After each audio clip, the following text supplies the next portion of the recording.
Hey guys, this is Sarah, and today is Wednesday, May 27th, which means it's time for another Top 5 Wednesday. Today's Top 5 Wednesday topic is Top 5 Books You Won't Read, Ever. And it took me a while to actually come up with 5 because I try anything once. And I'd never really been super, firm on books that I would never get close to with a tempo pull. But then I started looking through Goodreads and sort of thinking on it, and I realized there are at least 5 books that I just will not read for various reasons.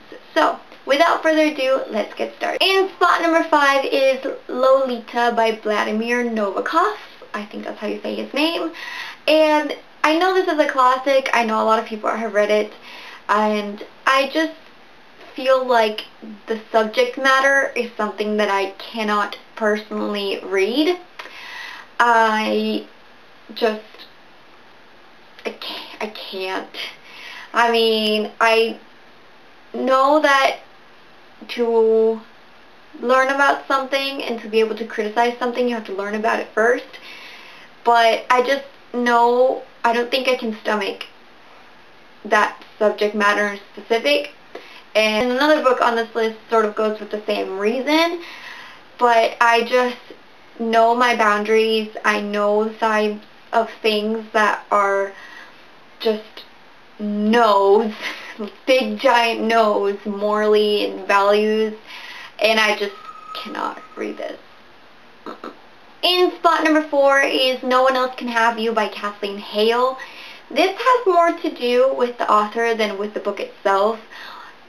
Even though the book's premise does not really interest me, I rarely judge a product by the author who created it, but mostly with music, I feel like the artist's personality, actions doesn't take away from the work that they put out, like their product, how good it is. And I try to keep the same philosophy with books, but stalking is not okay. Ever. Ever, ever, ever, ever. It is not okay, no matter how you try to justify it, it's not okay. So, I don't want to support someone or help someone who feels that that is an okay resource to use when dealing with a problem. So I will never read this book. Spot number 3 is Forbidden by Tabitha Zuzuma. Again, kind of goes back to my spot number 5. I just feel like I cannot stomach this type of book. I feel like it's important, and I've heard that it's very well written, and there's a reason for the subject matter, and logically I know all of that makes sense. I know that the story has no happy ending, which, it's good, but I just know that as a person I cannot read something like that.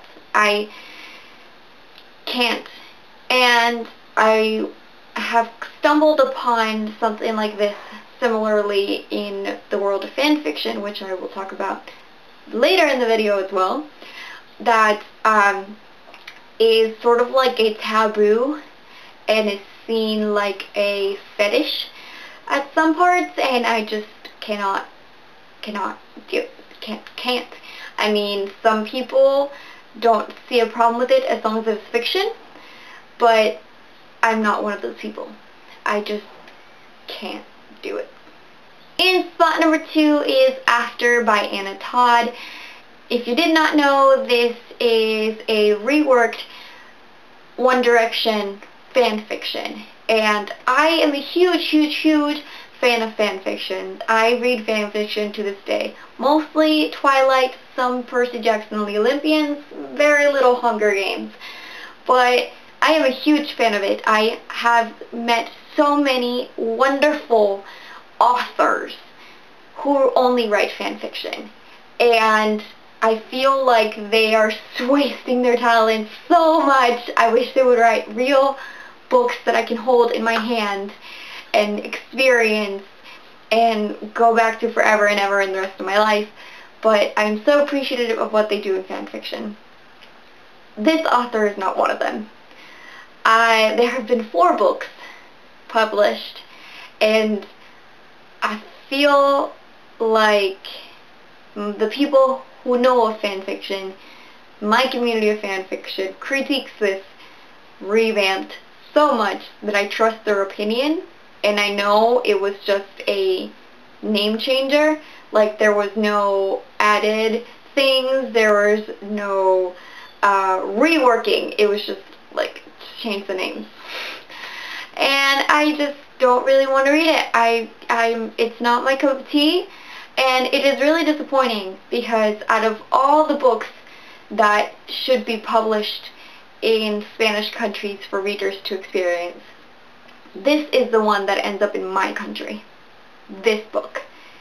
And it is so disheartening to see it next to Twilight and The Mortal Instruments when it doesn't deserve to be there.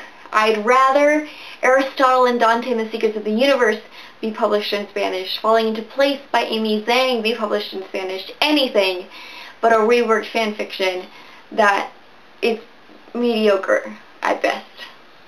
And that leads me to spot number 1, 50 Shades of Grey by E.L. James. Again, fanfiction. But I want to say, it is not because of the book itself. I read the fanfiction. I will admit to that. It was called The Master of the Universe, and it was by Snow Queen Ice Dragon, if you did not know. And I feel like reading it once was enough.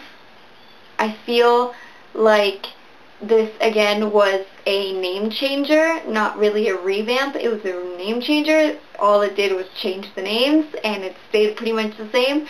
And since this was my first fan fiction of that sort, I'm going to say, I have read so many more that are 2 times, 3 times, 4 times, 5 times better than that one. And I don't want to waste money on reading something that I've already read. And that's the reason that I don't read these books. I'm not watching the movie because awkward.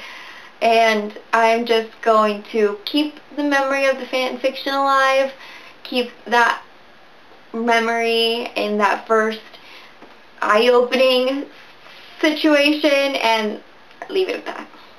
So that's it for this video. Let me know your thoughts on the books I picked. Let me know what books are on your never list. I am really interested to see if people have a long list. I try anything once, pretty much, and even if the first book in the series I don't like, I'll try the next ones until I'm finished with it, so I know for sure why I don't like it, and I can express myself and my thoughts in an open and fully conscious way. So it surprised me that I at least have 5 books. I'm interested to see if you have more than 5, 1, 2, 10, 20 books that you are absolutely refuse to read. Let me know your thoughts on my picks. Thank you guys so much for watching, and I'll see you next time. Bye!